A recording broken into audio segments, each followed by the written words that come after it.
আয়ুষ দেবলীনার বিয়ে হবে এই কথাটা এত সহজভাবে কুসুমের মেনে নেওয়াটা কোনো মতেই হজম করতে পারছে না এবার দেবলীনা। হ্যাঁ বন্ধুরা, ভিডিওটা লাইক দিয়ে দেখতে থাকুন। যে মুহূর্তে কিনা দেবলীনা কুসুমকে বলতে থাকে যে কুসুম, তোমার বিন্দুমাত্র খারাপ লাগছে না যে আজকের পর থেকে সম্পূর্ণরূপে তোমার ভালোবাসার মানুষটাকে আমি তোমার কাছ থেকে জাস্ট ছিনিয়ে নেব, এই খেলাতে তোমাকে আমি চেক ম্যাট দিয়ে দেবো। ঠিক সেই সময় কথা বলা মাত্র কুসুম বলতে থাকে যে আচ্ছা দেবলীনা ম্যাডাম, আপনি আমাকে একটা কথা বলুন তো, আপনি কী চান?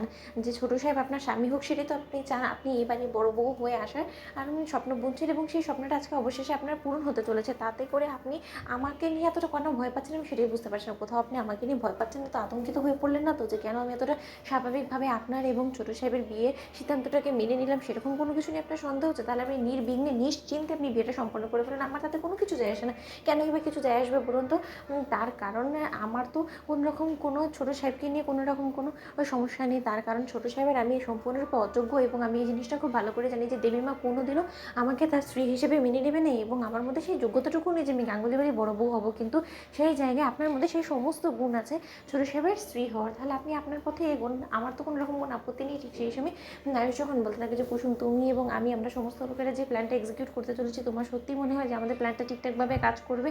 ঠিক সেই সময় কথা বলা মাত্র আয়ুষকে সান্ত্বনা দিয়ে কুসুম যখন বলতে থাকে যে ছোটো সাহেব, আপনি শুধু সেই সময় পর্যন্ত নিজেকে স্থির রাখুন এবং আপনার লক্ষ্যে আপনি এগোন এবং ওদিক থেকে আমরা আছি তো, সমস্ত লোকেরা সমস্ত কিছু ম্যানেজ করে নেব। আপনি এত সহজে ভয় পেয়ে গেলে কী করে চলবে বলুন তো?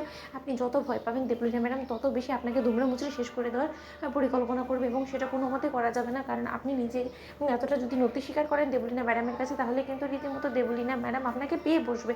ঠিক সেই সময় দেবলীনা যখন বলতে থাকে পুরোহিত মশাইকে তারা দিয়ে যে না, যত শীঘ্র সম্ভব কুসুম যখন একবার বেরিয়েছে, কুসুম কিছু না কিছু একটা বদমাইশি করার চেষ্টা করবে, ওর এখানে পৌঁছানোর আগেই এই বিয়েটা সেরে ফেলতে হবে। ঠিক সেই সময় পুরোহিত মশাইকে যখন দেবলীনা বলতে থাকে যে পুরোহিত মশাই, আমি বরকে নিয়ে আসছি, আপনি সমস্ত কিছু নিয়ে একদম টেনশন করবেন না, আপনি শুরু করুন বিয়ে। ঠিক সেই সময় কথা বলা মাত্র এক পর্যায়ে আয়ুষ যখন কিনা তৈরি হয়ে ঘরবন্দি হয়ে বসে থাকে, ঠিক সেই সময় দেবলীনা আয়ুষের কাছে ছুটে গিয়ে বলতে থাকে যে আয়ুষ, একদম চালাকি খাটানোর চেষ্টা করবে না কোনো মতে। তুমি যদি এটা ভেবে থাকো যে আজকে তুমি নিজেকে ঘরবন্দি করে রেখে দিলে তো আজকে আমার এবং তোমার বিয়েটা পণ্ড হয়ে যাবে, তাহলে সেটা কিন্তু হয় না। তার কারণ তোমার ভালোবাসার মানুষ কুসুমকেও কোনোদিন আমি তোমার হতে দেবো না এবং তুমি আমার না হলে অন্য কারো হবে না। কারণ এর আগের বারও আমি স্বপ্ন বলেছিলাম এবারই আমি বউ হবো, সেইবারও আমি লগ্নভ্রষ্ট হয়েছি এবং এবারও যদি তোমার কারণে আমি লগ্নভ্রষ্ট হই, তাহলে কিন্তু তোমার এবং তোমার পরিবারের কপালে কতটা দুঃখ নাচছে সেটা তুমি নিজেও কল্পনা করতে পারছো না। ঠিক সেই সময় আয়ুষ বলতে থাকে যে দেবলীনা, আমার জাস্ট ঘেন্না করছে যে তোমার মতন একজন মানুষ একটা মেয়ে এতটা নিচে কী করে নামতে পারে,